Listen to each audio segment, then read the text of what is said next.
To study 24। तो कैसे हैं आप सब। तो आज मैं लेके आई हूँ आपके लिए वन वर्ड सब्स्टिट्यूशन, बहुत ही इंपॉर्टेंट है ये आज। तो इससे पहले मैं इडियम और फ्रेजेस भी लेके आई थी एक वन वीडियो में। वैसे मैं मिसलीनियस कराती हूँ, एरर्स, होमोफोन, सिनोनिम्स। तो आज केवल मैं लेके आई हूँ वन वर्ड सब्स्टिट्यूशन। तो चलिए देखते हैं फर्स्ट वाला, one who is quite new in a profession. क्या कहा गया है, वह पर्सन जो अपने प्रोफेशन में बिल्कुल नया हो। जैसा होता नहीं, मुझे अकाउंट्स में लोग जॉब करते हैं या कुछ भी अकाउंट्स का वर्क होता है या कोई भी वर्क होता है, तो क्या होता है, बिल्कुल नए होते हैं, बिल्कुल क्या होते हैं, बिगिनर होते हैं। उन्हें कोई एक्सपीरियंस नहीं होता है। कोई जॉब हम पाते हैं तो उन्हें बिल्कुल एक्सपीरियंस नहीं होता है ना, तो वो। तो one who is quite new, बिल्कुल नया है अपने प्रोफेशन में, उसको क्या बोलेंगे, नॉवस। क्या बोलेंगे, नॉवस। तो नॉवस जो है NOVIC, और इसको एक और वर्ड हम बोल सकते हैं क्या, टायरो। टायरो मीन्स भी क्या होता है, बिल्कुल नया पर्सन, जैसे बोलते हैं जैसे नौसिखिया, नौसिखिया। तो नॉवस मीन्स भी नौसिखिया होता है, टायरो मीन्स भी नौसिखिया होता है। ठीक है, तो आप लोग ये याद रखिएगा, किसी काम में जो बिल्कुल नया होता है उसको हम लोग नॉवस और टायरो बोलेंगे। ठीक है। सेकेंड देखते हैं, one who has a long experience in a profession. देखिए ये इसका सेम अपोजिट क्या है, एक में कहा गया बिल्कुल बिगिनर हो, इसको हम लोग बिगिनर भी बोलेंगे। और दूसरे में क्या क्या कहा गया, जिसको बहुत ही ज्यादा एक्सपीरियंस हो अपने प्रोफेशन में। क्या हो गया, उसको बहुत ही एक्सपीरियंस्ड हो गया, वो बहुत ही दक्ष हो गया, एफिशिएंट हो गया, एफिशिएंट बोल सकते हैं। और क्या बोलेंगे, वेटरन, VETERAN, वेटरन। ठीक है, इसको क्या हम लोग बोलेंगे, जो अपने प्रोफेशन में एकदम दक्ष है ना।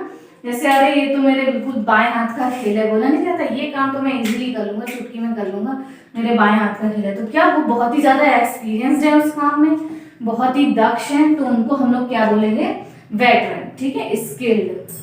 तो चलिए नेक्स्ट देखते हैं, a person who runs away from justice और द लॉ। क्या कहा गया है, वह पर्सन जो जस्टिस से, न्याय से, लॉ से, कानून और न्याय से क्या करता है, भाग जाता है। मतलब क्यों भाग जाता है, उसे डर होता है कि मैं अरेस्ट ना हो जाऊं, कोई क्राइम वाइम करता है ना, तो वो भाग जाता है बचने के लिए कि मेरे ऊपर केस होगा, मैं अरेस्ट हो जाऊंगा। तो इस टाइप के पर्सन को जो बच निकलता है, कानून और न्याय से भाग जाता है, कोर्ट तक नहीं जाता है, कोर्ट से भाग जाता है, उस पर्सन को क्या बोलते हैं, फ्यूजिटिव, FUGITIV, फ्यूजिटिव। मतलब क्या होता है, भगौड़ा। ठीक है, भगौड़ा, जो इंसान भाग जाता है। और इसको हम लोग एक और, इसका एक सिनोनिम होता है, क्या होता है, एब्सकॉन्डर, एब्सकॉन्डर। ठीक है, इसका मीन्स भी क्या होता है, भगौड़ा, जो इंसान भाग जाता है जस्टिस और लॉ से, बच निकलता है। क्या कि उसे डर होता है कि मैं पकड़ा ना जाऊं, मैं अरेस्ट हो जाऊंगा, फिर क्या होगा, इसलिए उसको बोलते हैं भगौड़ा। तो चलिए next, one who is unable to pay his debt. क्या बोला गया है, जो अपने डेट को पे नहीं कर सकता, बिल्कुल उसके पास पैसे नहीं है, जो उसने कर्ज वगैरह ले रखा है वो नहीं दे पा रहा है, तो उसको हम लोग क्या बोलते हैं, इंसॉल्वेंट। क्या बोलते हैं, इंसॉल्वेंट। इंसॉल्वेंट मीन्स क्या होता है, दिवालिया, INSOLVENT, इंसॉल्वेंट। और दूसरा इसका एक सिनोनिम क्या होता है, बैंकरप्ट। भाई बैंक में इनके कुछ नहीं बचा, बैंकरप्ट हो गई है, क्या हो गए, दिवालिया हो गए, इनके पास कुछ भी नहीं बचा है। ठीक है, तो वो होता है दिवालिया, बैंकरप्ट, इंसॉल्वेंट। ठीक, हिंदी में दिवालिया। तो नेक्स्ट देखिए fifth, one who knows many languages. क्या कहा गया है कि ऐसा पर्सन क्या, जिसको बहुत सारी नॉलेज हो, बहुत ही सारी लैंग्वेजेस की, बहुत सारी लैंग्वेजेस आती हो। ठीक है, तो उसको हम लोग क्या बोलते हैं, पॉलीग्लोट। ठीक है, पॉलीग्लोट। पॉली मीन्स क्या होता है कि बहुत, बहु या अनेक, तो इसी ग्लॉट के आगे लग गया, तो पॉलीग्लॉट मीन्स बहुत सारे, जिसको लैंग्वेजेस का ज्ञान होता है, जो लैंग्वेजेस बोल लेता है, नोज मैनी लैंग्वेजेस, उसको क्या बोलते हैं, पॉलीग्लॉट। जैसे हमारी लता मंगेशकर जी थी ना, तो उन्होंने बहुत सारी लैंग्वेजेस में क्या गाने गाए थे, बहुत सारी लैंग्वेजेस, मैनी लैंग्वेजेस, तो उन्हें बहुत सारी लैंग्वेजेस का ज्ञान था, वो पॉलीग्लॉट थी। ठीक है, तो ऐसे ही आप याद रखिएगा, Who knows many languages, polyglot। ठीक, poly means बहु, अनेक। सिक्स देखिए, first speech delivered by a person. क्या कहा गया, पहला भाषण, जो फर्स्ट स्पीच होती है किसी के द्वारा दी जाती है, उसको हम लोग क्या बोलते हैं, पहली बार जो स्टेज पे चढ़ा है भाई, वो पहली बार स्पीच दे रहा है, तो जो फर्स्ट स्पीच होती है उसको हम लोग क्या बोलते हैं, maiden's speech. Maiden's speech, maiden means मतलब क्या होता है, मतलब पहला, फर्स्ट, प्राइम, बिल्कुल पहली बार, नया नया, ठीक है। तो मेडेन्स स्पीच बोलेंगे जब कहा जाएगा first speech delivered by a person, किसी पर्सन के द्वारा पहली स्पीच जो जाती है उसको हम लोग बोलते हैं मेडेन्स स्पीच, ठीक है। तो चलिए नेक्स्ट देखते हैं, 7th वाला हमारा क्या है, an inscription on a tombstone written in memory of the deceased. क्या कहा गया है कि जो टॉम्बस्टोन, जैसे पत्थर नहीं, जब कोई मर जाता है तो उसकी कब्र के ऊपर जो पत्थर लगा होता है ना, डिसीज में मैंने आपको बताया था, डिसीज मीन्स क्या होता है, मृत्यु, मतलब मरा हुआ पर्सन, ठीक है। तो मेमोरी ऑफ द, उसके पर्सन की मेमोरी में जो कब्र के ऊपर जो पत्थर लगता नहीं है टॉम्बस्टोन, उस पे जो इंस्क्रिप्शन लिखा जाता है, अभिलेख लिखा जाता है, तो उसको हम लोग क्या बोलते हैं, an inscription on a tombstone written in memory of the deceased. क्या बोला जाता है, एपिटाफ।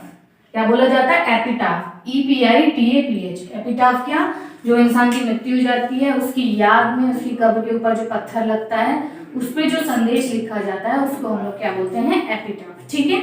तो चलिए next, an account in the newspaper of the funeral of one deceased. क्या कहा गया है, जब किसी की मृत्यु हो जाती है उसके फ्यूनरल का क्या बताते नहीं है, उसमें न्यूज़पेपर होता है तो उसमें एक छोटा सा कॉलम होता है, वहां पर लिखा होता है किसकी आज मृत्यु हुई है, किसका 13वीं 10वां 13वीं फ्यूनरल वगैरह है, तो वो लिखा होता है ना, तो वो चीज जो होती है उसको हम लोग क्या कहते हैं, अबिचुअरी। क्या बोलते हैं, अबिचुअरी, ठीक है। OBITUARY, जो न्यूज़पेपर में जो कॉलम होता है, अकाउंट होता है साइड में, वहां पर जो डिटेल्स होती है किसी के मरने की, उसका जो फ्यूनरल का टाइम है, कब होना है, लिखा नहीं होता है, उसे देख के लोग पहुंच जाते हैं उसके घर पे, ठीक है, निकलवाते हैं लोग, तो उसको अबिचुअरी बोलते हैं, ठीक। Next, a person of no use. A person of no use मतलब जिसकी कोई इंपॉर्टेंस ही नहीं है पर्सन, ठीक है, जिसका बिल्कुल कोई उसमें क्वालिटीज नहीं है, कोई इंपॉर्टेंस ही नहीं है उस पर्सन की। जैसे घर में भी होता है ना, छोटे भाई बहन होते हैं, अरे ये तो बेकार आदमी, इसकी कोई जरूरत ही नहीं है, कोई काम नहीं करता है, कोई इसमें गुण नहीं है, तो उसको क्या बोलते हैं, नॉनेंटिटी। नॉनेंटिटी, NONENTITY। नो मतलब उसकी कोई नीड ही नहीं रह गई है, ठीक है, उसका कोई बिल्कुल तुच्छ प्राणी है, उसकी कोई इंपॉर्टेंस नहीं है, तो नॉनेंटिटी, ठीक है, उसकी कोई जरूरत नहीं। चलिए next, the art of cultivating and managing gardens. क्या होता है, जो गार्डन्स होते हैं, बाग होते हैं, उनको बहुत ही जोतना वगैरह, उन्हें कल्टीवेट करना, उपजाऊ बनाना और उनको बिल्कुल मैनेज करना, ये सब गार्डन की जो बागवानी बोलते हैं जिसे, उसको क्या क्या बोलते हैं, उसको हॉर्टिकल्चर। क्या, बागवानी, हॉर्टिकल्चर, जो बहुत ही हॉर्टिकल्चर के अंदर क्या आता है, आपकी गार्डन्स में कैसे जोतना है उसको, कैसे आपको वहां पर प्लांट्स क्या क्या लगाने हैं, या क्या आपको उपजाऊ बनाने के लिए करना है, मैनेज करना है गार्डन्स। बहुत से लोगों क्या होते हैं ना, गार्डन्स बहुत सुंदर सुंदर होते हैं, तो वो हॉर्टिकल्चर कहलाता है, ठीक है। बागवानी, बहुत शौक होता है लोगों को बागवानी का, है ना। तो चलिए next, a period from 90 to 99। क्या कहा गया है, जो 90 से 99 की जो एज होती है उस पर्सन को या उस एज के ग्रुप को क्या बोला जाता है, नोनागेनेरियन। क्या बोला जाता है, नोनागेनेरियन, NONAGENARIAN, नेरियन और नोना, ठीक है, नोनागेनेरियन। नोना से आप लोग 90 to 99 90 याद कर सकते हैं ना, 9 होता है नोना, वैसे हो जाएगा। 90 to 99 का जो पीरियड होता है 90 से 99 का, उस पीरियड को हम लोग क्या बोलते हैं, नोनागेनेरियन, ठीक है। और जो पीरियड फ्रॉम 70 to 79 होता है, 70 से 79 तक का जो पीरियड होता है, तो वो क्या कहलाता है, सेप्चुआजेनेरियन। क्या, सेप्चुआजेनेरियन, SEPTUAGENARIAN। ये जेनेरियन तो सेम रहेगा, इधर नोना हो जाएगा, इधर सेप्चुआ। सेप्चुआ भी आप क्या, 7 से 70 to 79 7 हो गया, तो 7 से सेप्चुआ आप ये याद कर सकते हैं, ठीक है।